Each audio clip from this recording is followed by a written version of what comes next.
bem-vindos ao nosso podcast de psicologia da Sanar Saúde. Eu sou Ana Vanessa Neves, coordenadora de psicologia, e quero te dar as boas-vindas ao nosso programa. Hoje nós teremos como convidada minha queridíssima Kalila Barbosa e nós iremos conversar sobre a atuação do psicólogo jurídico. Seja bem-vinda, Kali. Se apresenta aí para o pessoal, conta um pouco aí sobre você e sobre essa área da psicologia em que você atua. Opa, muito obrigada.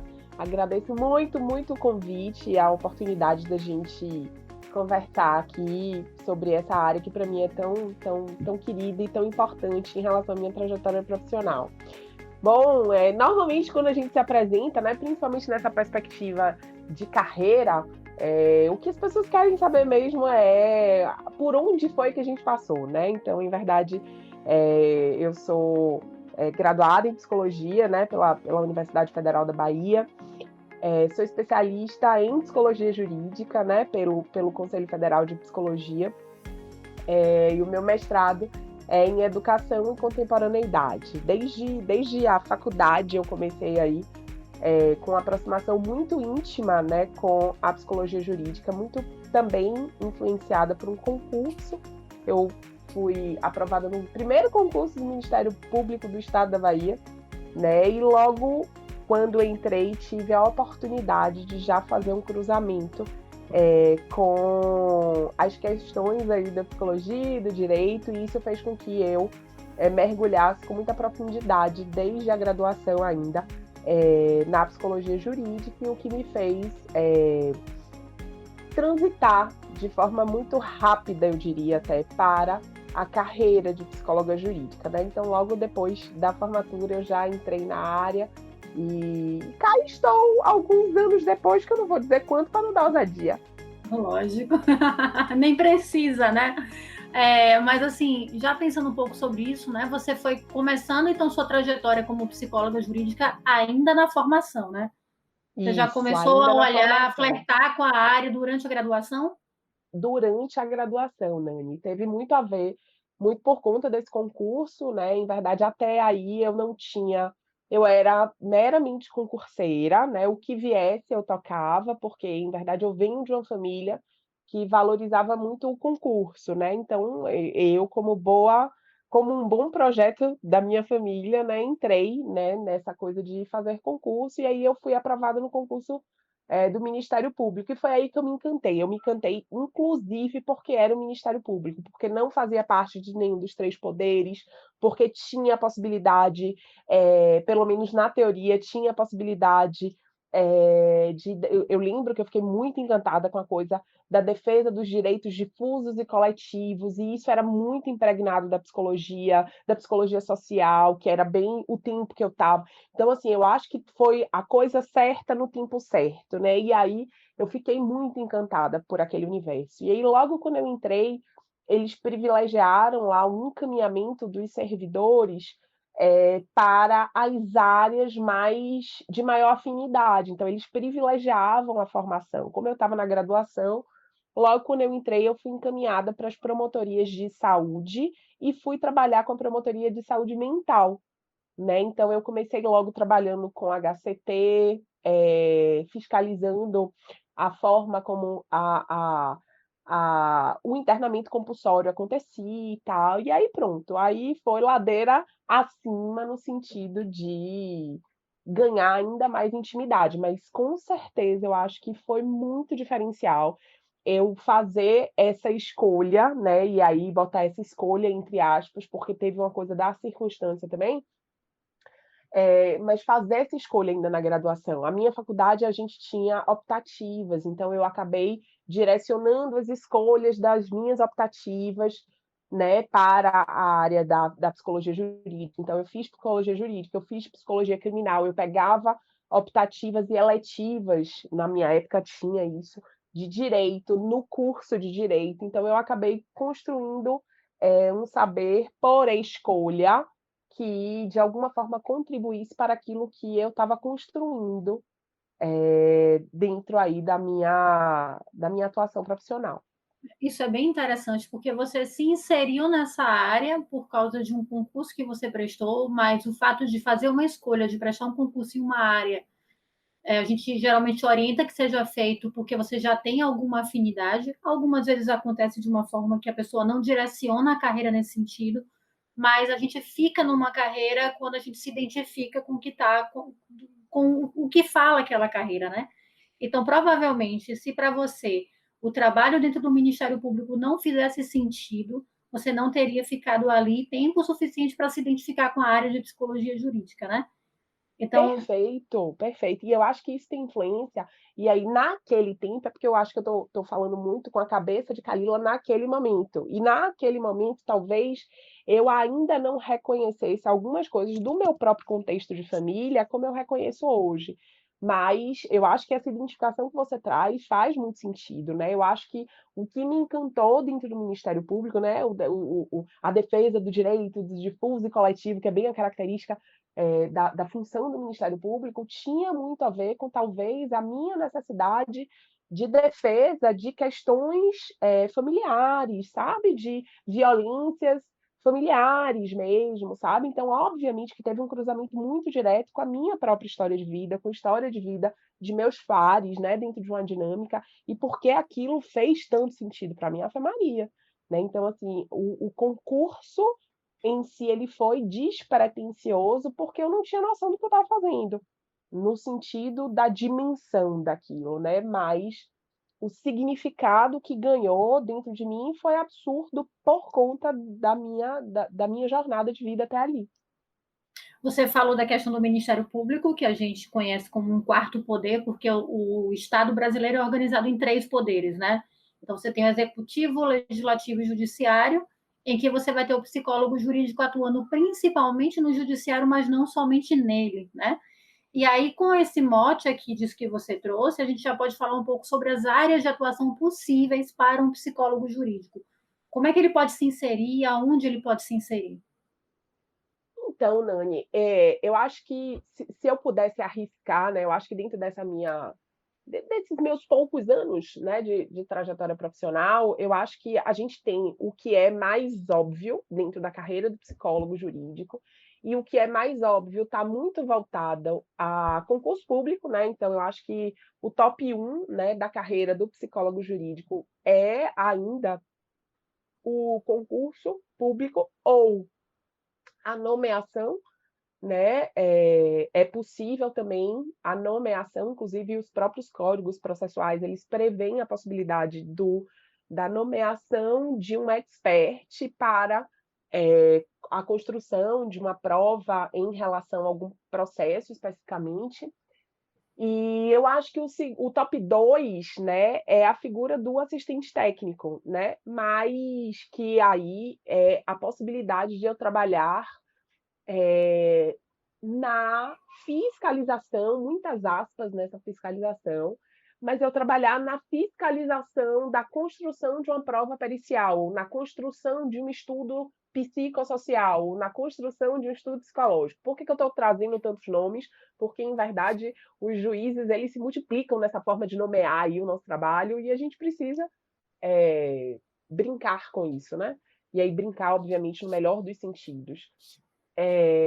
E o nosso trabalho enquanto assistente técnico é muito de fiscalizar esse trabalho, de garantir que este trabalho que vai influenciar a decisão do juiz, ele seja feito da melhor forma possível, no sentido técnico, no sentido ético, mas também com imparcialidade, não tendendo para nenhum dos dois lados, né, do litígio ali que está sendo discutido, garantindo ou tentando garantir que a escolha de métodos e técnicas sejam os mais atualizados possíveis, né? E eu acho que a função do assistente técnico é uma função extremamente importante.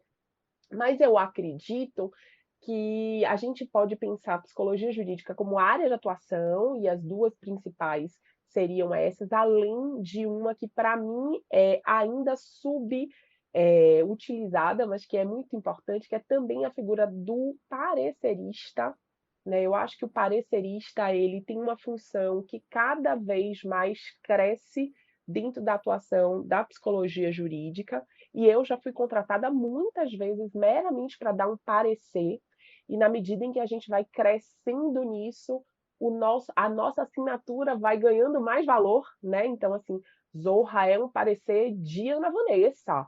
Então, assim, eu já sei que só pelo fato de Nani ter assinado, aquilo já tem um peso, né? O sistema de justiça já vive isso de forma muito forte, e eu acho que a gente acaba aprendendo sobre isso, né, na psicologia, e cada vez mais a gente tende a aprender isso, e talvez isso cada vez mais revele a necessidade da nossa expertise em temas específicos, né, para que a gente engrandeça aí este lugar de quem assina e de quem percebe, né? Mas eu acho, Nani, que além da área de atuação especificamente, eu acho que a gente pode também refletir sobre a transversalidade da psicologia jurídica, né? Então, assim, eu tenho muitas instituições que eu tenho uma atuação onde a psicologia jurídica ela atravessa a atuação do psicólogo, sabe? Que a gente pouco fala sobre isso. Então, eu acho que eu tenho a psicologia jurídica como área de atuação, mas também como um saber necessário à atuação que a garantia de direitos para o sujeito atravessa essa atuação, sabe? E aí a gente fala, por exemplo, dos CRAs, dos CREAs da vida todos, e que eu acho que mesmo que não sendo entendido como uma área de atuação psicólogo jurídico, mas o saber transversal a ele acaba fundamentando esta atuação para que ela funcione como deveria funcionar, né? Então eu gosto de fazer essa diferença.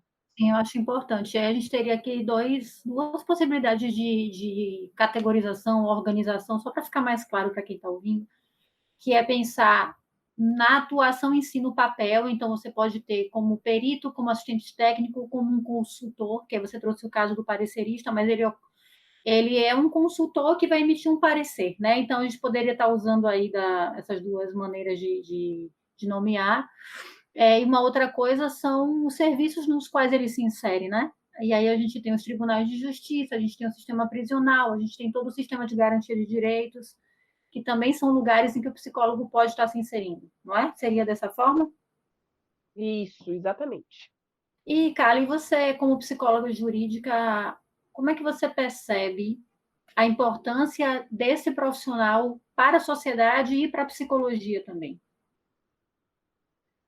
Então, vou começar o macro, né, para a sociedade, né? Eu acho que cada vez mais a gente tem entendido que a gente precisa pensar que essa subjetividade motiva a objetividade de nossas demandas processuais e que não dá para eu discutir a objetividade da demanda sem colocar na mesa a subjetividade da queixa, né? Então, assim, muitas vezes o que a gente está discutindo aí é a mágoa, muitas vezes o que a gente está discutindo é a expectativa frustrada, muitas vezes o que a gente está... Não é o que está posto, não é o objeto do processo, né? E muitas vezes os sujeitos eles não conseguem chegar a um acordo porque eles não conseguem falar sobre isso que move. Na verdade, muitas vezes eles nem sabem o que é que move, eles só sabem que não querem, né? E quando a gente pensa dessa forma, quando a gente consegue levar isso para as dinâmicas processuais, eu acredito que a gente tem muito mais chance de ter resultados satisfatórios dentro do sistema de justiça. E principalmente porque a gente também consegue fazer com que a tal deusa que tem venda nos olhos, que ela consiga enxergar algumas coisas, ou no mínimo consiga escutar. Se ela vai enxergar, eu não sei, mas no mínimo ela vai estar ali, né? Então, assim, eu tanto que na época que eu tinha uma época que eu ensinava no curso de direito a disciplina de psicologia jurídica, né? E em uma faculdade especificamente a gente tinha o evento do semestre que era um bate-papo. Eu até tô olhando aqui para uma canequinha dessa época.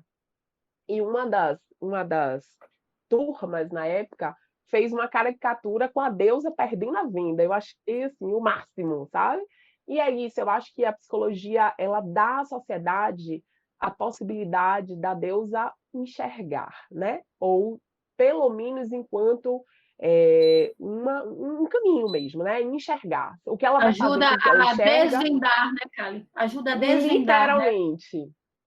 O que ela vai fazer com isso que ela enxerga aí já sai, obviamente, do nosso campo de possibilidades, né? Enfim, mas no mínimo isso está posto, sabe? Então eu acho que, e é uma coisa que me seduz também muito, né, na atuação da psicologia jurídica, é ver, às vezes, a coisa acontecer mais rápido, né? Porque está posto, porque está lá, porque tem alguém que tem o poder de decisão, porque eu começo a sair do que normalmente se espera. Então, assim, ai, porque tem que ser pai e mãe, ai, porque, né? Então, assim, porque a criança, quando separa, tem que ficar com a mãe. Quem disse que tem que ficar com a mãe? Por que tem que ficar com a mãe? Ou por que tem que ficar com o pai? Quem é esse pai? Quem é essa mãe? Sabe? Então, a gente vai dando outros olhares, outras possibilidades, a gente aprofunda, né? E eu gosto muito disso. Então, eu acho que a importância do psicólogo jurídico para a sociedade é justamente eu gostei muito do significante que você usou, né? É o desvendar mesmo, né? O tirar a venda mesmo. Essa deusa já está na hora de enxergar, meu povo. Eu acho que a gente ajuda aí a tirar um nó dessa venda, e eu acho que isso, para mim, é muito mágico, sabe? Não tem outra palavra. Isso me seduz muito. Ave Maria. E para a psicologia, eu acho que também é uma possibilidade de. Estou com medo de como eu vou ser interpretada agora, mas está tudo bem, eu banco isso já há algum tempo. De trazer mais objetividade a esse universo que é tão subjetivo, que é da psicologia, sabe? Eu acho que a importância da psicologia jurídica, tanto que assim, tem gente que coloca todas as áreas da psicologia e a psicologia jurídica, como se fosse uma coisa meio marginal na atuação, sabe? Como, e por que não se lida bem com essa coisa mais objetiva, né? Pergunta-resposta, né? O psicólogo, de maneira geral, mas e se, mas depende, mas não sei, né? A gente parece que tem medo de se posicionar. E eu acho que o psicólogo jurídico, ele precisa, para que ele atue bem, ele precisa escolher uma posição. Obviamente que considerando todas as vírgulas, todos os poréns, mas se eu pergunto para alguém que é experto, né, em um determinado saber, eu espero que ele se posicione dentro de todas as leituras que ele fez, dentro de todos os saberes que ele tem, de todas as experiências profissionais que ele já teve até ali, mas eu espero que ele se posicione e me oriente, porque se eu ficar desorientada, não faz sentido que eu busque esse profissional. Então, assim, eu acho que para a psicologia, a grande contribuição é dizer, você vai precisar botar o seu na reta, né? Eu acho que é bem isso, assim. Até porque a gente, nessa área especificamente, tem uma série de procedimentos, uma série de protocolos, né, que o próprio campo da justiça exige do profissional que tenha um conhecimento até além da própria psicologia, para você conseguir utilizar uma linguagem que permita as pessoas entenderem o que a psicologia tem para dizer, né? Tem um duplo caminhar aí, que é trazer o que surge como demanda ou como queixa ou como pedido, e traduzir isso a partir do que a psicologia pode estar respondendo, porque não chega dessa forma organizada, gente, como a gente pensa, não chega, né? Nem de longe. E a gente é que tem que entender o que é que isso na linguagem da psicologia significa e no retorno transformar essa linguagem da psicologia em algo que o outro que não entende dessa linguagem seja capaz de entender também, né? Esse É, seria um dos é desafios, isso. Kali. Nani, eu acho que esse é um dos grandes desafios, assim, porque de forma geral, assim, eu acho que o sistema de justiça ele tende muito a replicar demandas, né? Então, assim, eu como perita ou como assistente, basicamente recebo sempre o mesmo pedido do juiz: realizar estudo psicossocial ou realizar avaliação psicológica. Mas de quê? O que é que você quer saber? Né? A gente aprendeu lá, por exemplo, com o Jurema Cunha, que eu preciso saber o que é que eu vou avaliar para que eu estruture a minha avaliação, né? Então, esse sujeito que chega para mim e me pede um estudo social sem me dizer o que é que ele quer saber, qual é a pergunta dele, já me deixa à deriva, né? Então, eu vou precisar olhar o processo, ver o que está sendo discutido, supostamente ver ali o que é que está ali, né, como medula espinhal naquele processo, para que eu possa, diante disso, deduzir uma avaliação e, obviamente, né, a experiência vai fazendo com que isso seja cada vez mais fácil, para que a partir disso eu estruture o meu modelo de coleta de dados, análise e vá responder a ele, né? Então, assim, eles não deixam claros claro, desculpe, o que ele quer saber. Ele quer um estudo social, ou um estudo psicossocial, um estudo psicológico, uma avaliação psicológica, mais amplão, assim, sabe? E a gente conseguir refinar isso, traduzir de cá, né, para o lado de cá, de entender, de construir a demanda, de estruturar a metodologia, de analisar os dados, produzir documento e entregar que seja compatível aquilo que está se discutindo dentro da dinâmica processual. Eu acho que esse é realmente um dos grandes desafios. Conseguir me comunicar, né? Eu acho que talvez, se eu fosse fazer um resumão, eu acho que é a coisa da comunicação. Primeiro, do que se pede e do que se entrega, e segundo, da própria linguagem, né? Tem um exemplo clássico, assim, que eu sempre trago, de um documento que eu peguei num desses trabalhos aí na vida, e que a conclusão da colega era que o sujeito estava estruturado na foraclusão do nome do pai, e que por conta disso ele tinha agido da forma que ele tinha agido. Aí deu tilt, né?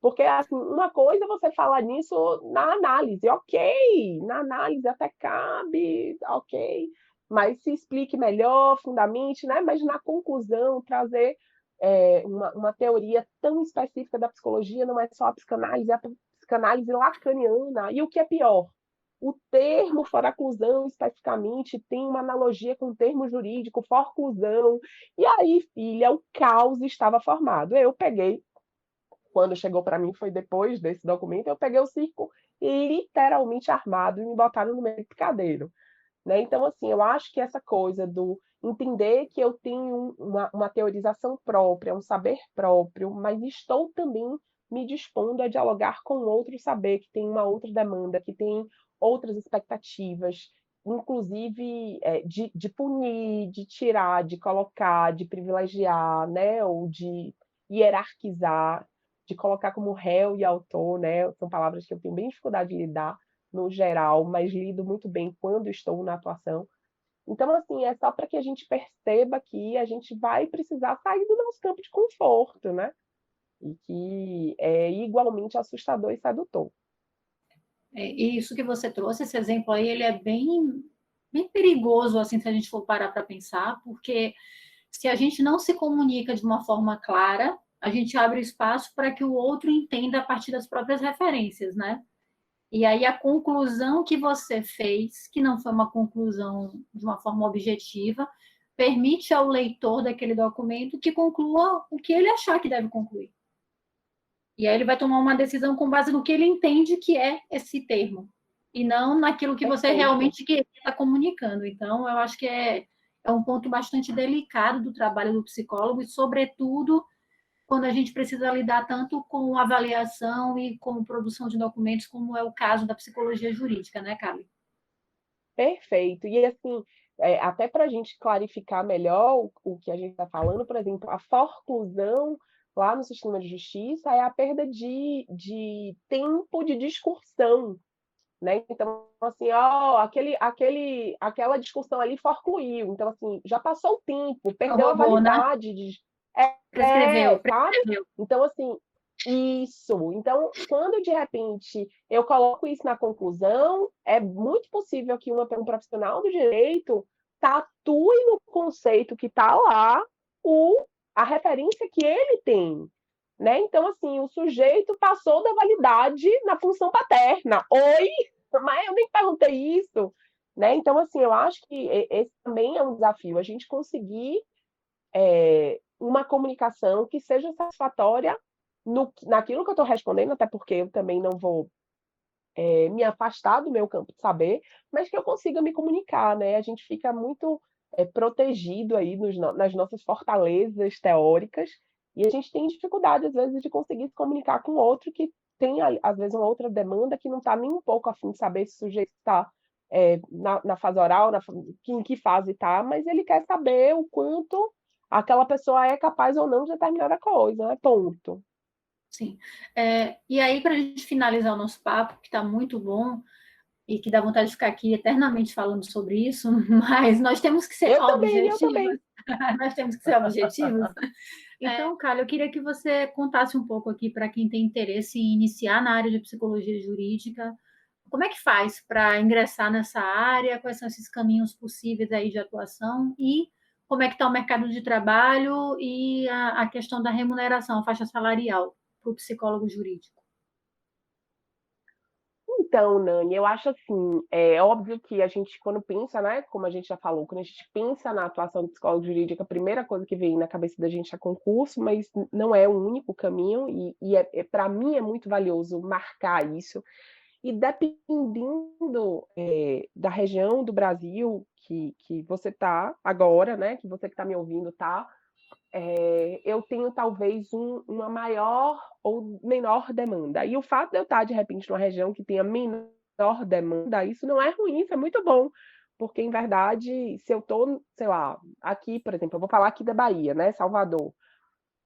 Aqui a gente ainda não tem profissionais de grande peso, a gente não tem profissionais de grande nome ainda. Isso é muito bom, porque quem vier com sangue no olho, né, tende a ser reconhecido, a ser percebido de forma muito mais rápida, né?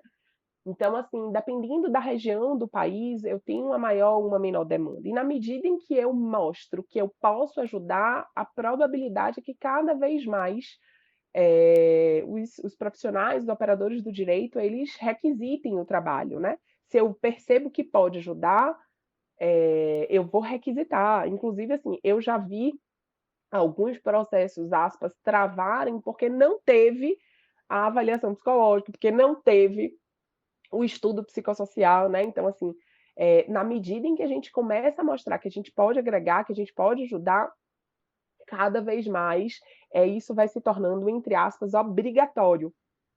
E a gente viu isso, inclusive, com a trajetória dos assistentes sociais. Então, assim, eu acho que eles que começaram um pouquinho antes que a gente, assim, nessa relação com o sistema de justiça, eles mostraram para a gente já o quanto é possível você construir aí um vínculo, inclusive de necessidade mesmo, é, dentro dos processos, quando a gente começa a mostrar que a gente faz diferença, quando a gente ajuda aquilo que está sendo discutido. Então, eu acho que a carreira ela é muito potente, sabe? Eu acho que ela é muito promissora. Agora, obviamente, que está diretamente atrelado ao investimento que a psicóloga ou o psicólogo faz, né? O quanto a gente investe tempo, investe em estudo, investe em saber e investe em amostragem. A gente precisa se amostrar, gente. Eu acho que, assim, de forma geral, a gente aprende muito, né, sobre como atuar, mas a gente não aprende nada como aparecer, né? E eu acho que uma coisa bem forte em relação à atuação do psicólogo jurídico não concursado é que ele precisa aparecer, ele precisa mostrar que sabe, ele precisa mostrar que ajuda. E isso vai poder ser feito, né? Eu me apresentando para profissionais do direito, eu mostrando que sei, eu mostrando que ajudo, eu fazendo evento, eu participando de evento de direito, sabe? Então, assim, eu acho que a gente pode construir de propósito, sabe? Essa coisa de, eu vou para um evento de psicologia jurídica. Isso é ótimo, tá? Mas vá para o evento de direito, que é quem vai te contratar no final das contas, sabe? Mostre, se comunique com os escritórios, os principais escritórios de advocacia da sua região, veja quem são os nomes, né, dos advogados mais fortes.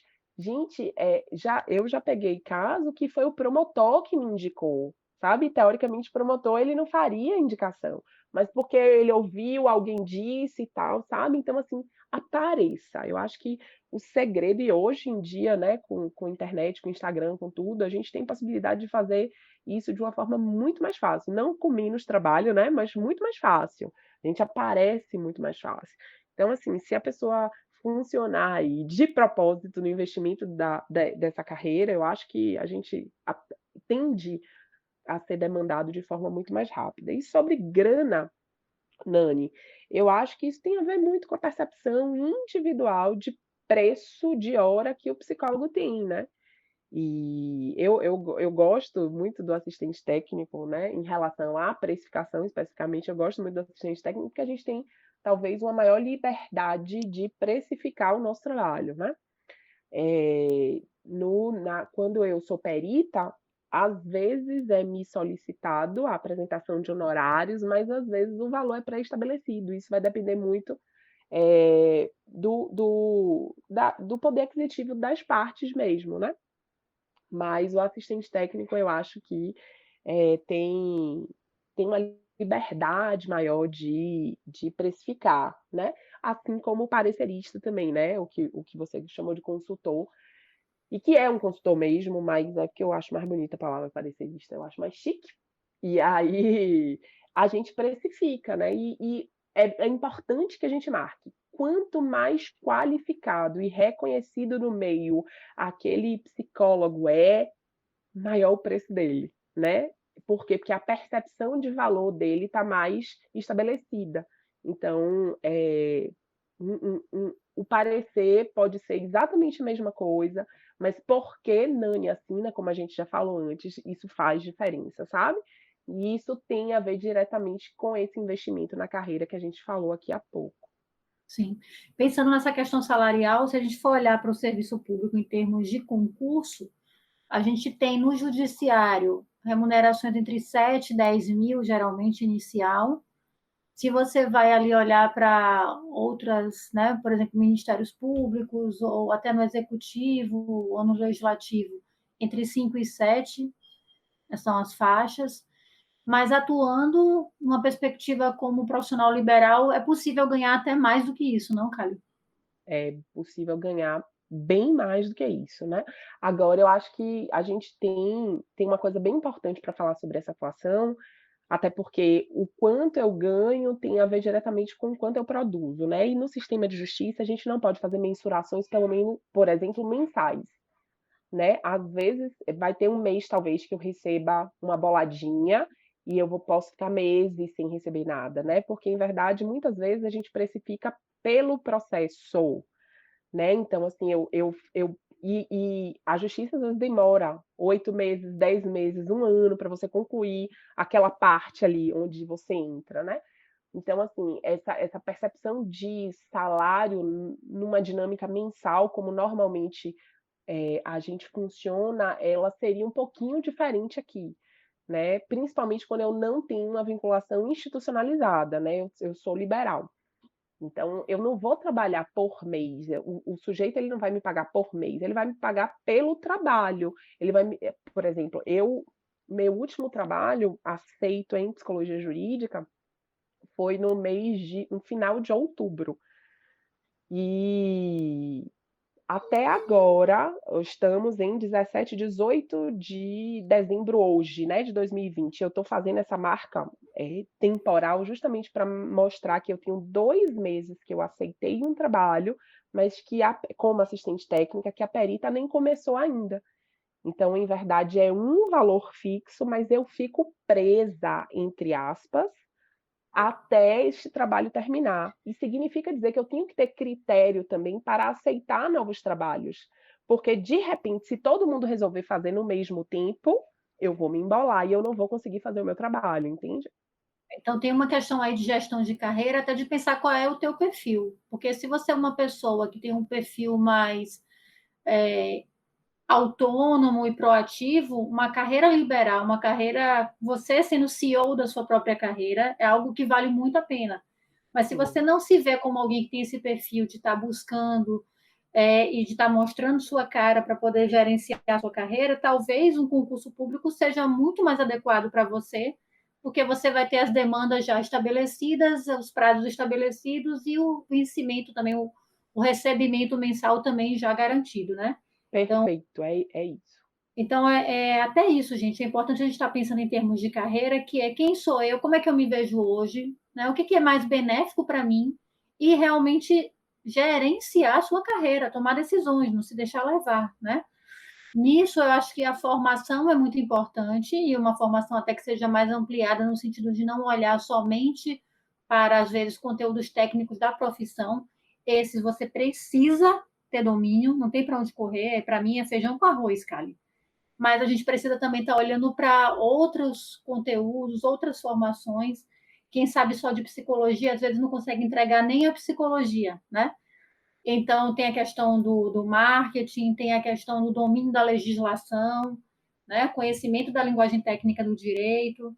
E aí, falando um pouco sobre essa questão de investir na sua qualificação, de investir na sua carreira, eu quero, inclusive, destacar que esse podcast de psicologia da Sanar Saúde é promovido, é uma realização da nossa plataforma Sanar Saúde Mais, onde você tem acesso a conteúdos preparatórios para concursos e residências, você tem acesso a conteúdos voltados para o ciclo básico da formação, da graduação, mas também tem conteúdos voltados para a atualização profissional, ou seja, contribuindo para a sua formação. E dentre esses, nós temos um curso voltado especificamente para a atuação do psicólogo jurídico, que vai falar sobre esses vários aspectos.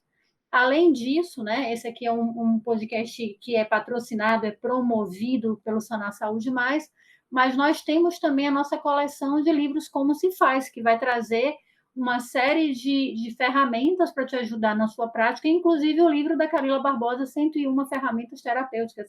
Fala um pouco do livro, Cali.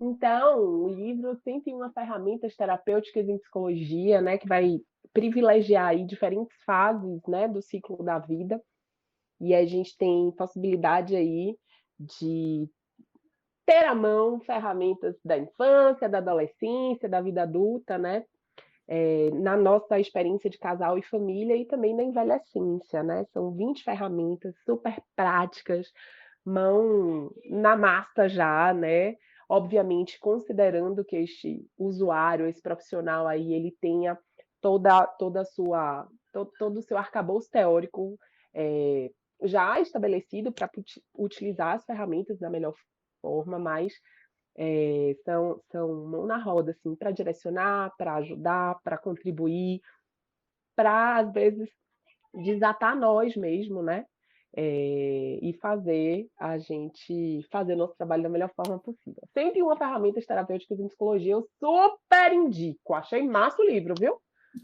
Eu também, eu gosto muito dele, eu gosto do conceito, eu gosto da forma como ele surgiu, que foi justamente uma discussão nossa, gente, aqui é bastidores, tá? Sobre o quanto o psicólogo não está habituado a divulgar aquilo que ele faz no seu cotidiano, o quanto ele não está acostumado a elaborar ferramentas, divulgar ferramentas, propor intervenções. Então, a gente faz muita coisa ali no cotidiano, tem muita coisa legal acontecendo, mas a gente não compartilha. E aí a Kalila montou uma equipe de autores, né, de profissionais da psicologia para construir essas ferramentas, para trazer um pouco da prática deles. É um livro que é voltado para a atuação clínica, mas que não se insere somente na clínica, né, Kali? Você pode estar usando em diversos contextos, né? Sim, sempre quando eu estiver lidando aí, né, com, esses ciclos da vida e olha que, às vezes, uma ferramenta de adolescente pode ser utilizada no adulto, da envelhecência pode ser usado, para o adolescente e esses cruzamentos todos eles podem acontecer, mas eu costumo dizer que, em verdade, não necessariamente na escuta clínica apenas eu preciso, lançar mão, né, de uma ferramenta para ajudar, para construir. Às vezes é numa estruturação de pensamento, às vezes é numa organização, de um trabalho específico que eu estou fazendo. Então, em verdade, eu acho que devia ser livro de cabeceira. Pronto, falei.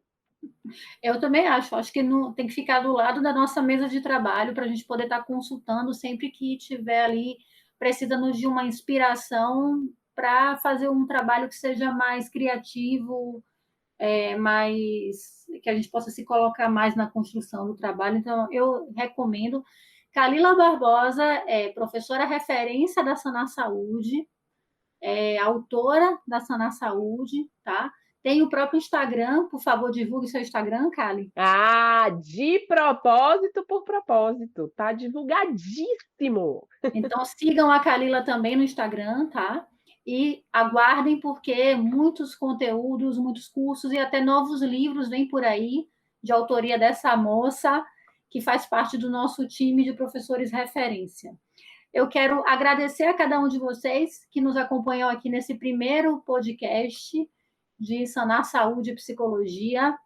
Quero pedir a vocês, por favor, que deixem seus comentários sobre o que é que vocês acharam da temática de hoje, do formato do nosso podcast, indicações de temas que vocês acham interessantes, tá? A gente está aguardando feedbacks, sugestões. E lembre de se inscrever, de seguir o podcast, de compartilhar, de marcar os amigos, para que a gente possa trazer cada vez mais profissionais de referência para estar compartilhando a sua prática em psicologia, para a gente fortalecer e expandir cada vez mais esse trabalho que a gente faz, que é tão importante. Quero deixar aqui o meu abraço para vocês, abraço da manhinha, e cale suas palavras de despedida aqui para os nossos ouvintes, por favor.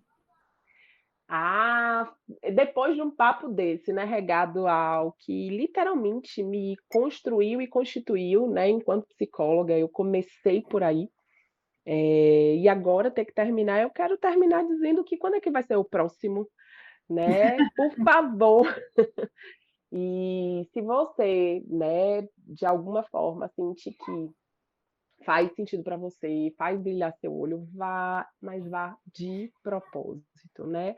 Eu acho que é um universo muito bonito, eu acho que é uma atuação extremamente necessária e acho que a gente pode aproximar o sujeito do direito que ele tem, sem negar a subjetividade dele. E acho que a nossa função, né, na atuação com a psicologia jurídica é bem essa, é garantir esse sujeito de direito, mas esse sujeito que também deseja e que não é excludente, né? Enfim, obrigada, Nani, obrigada pela oportunidade de me lembrar o quanto eu gosto desse universo. Obrigada pelo papo, obrigada sempre pelos bons insights. E tamo junto, minha filha.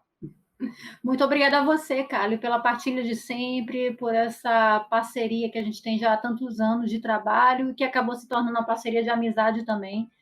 É muito bom ter você por perto sempre. E vocês que estão nos ouvindo, eu aguardo vocês, então, no nosso próximo Sanar Saúde Cast, Psicologia, com muito mais sobre carreiras na nossa profissão. E vamos embora fazer acontecer, gente. Hard work e manhinha. Um beijo grande, até o próximo. Gostou desse conteúdo do nosso podcast? Você pode ver esse e vários outros conteúdos relacionados à carreira no link que está na descrição desse vídeo. Você pode escolher a sua plataforma favorita de áudio e consumir diversos outros conteúdos. Mas, se preferir continuar aqui no YouTube, inscreva-se no nosso canal e consuma vários outros conteúdos gratuitos com o selo de qualidade Sanar Saúde.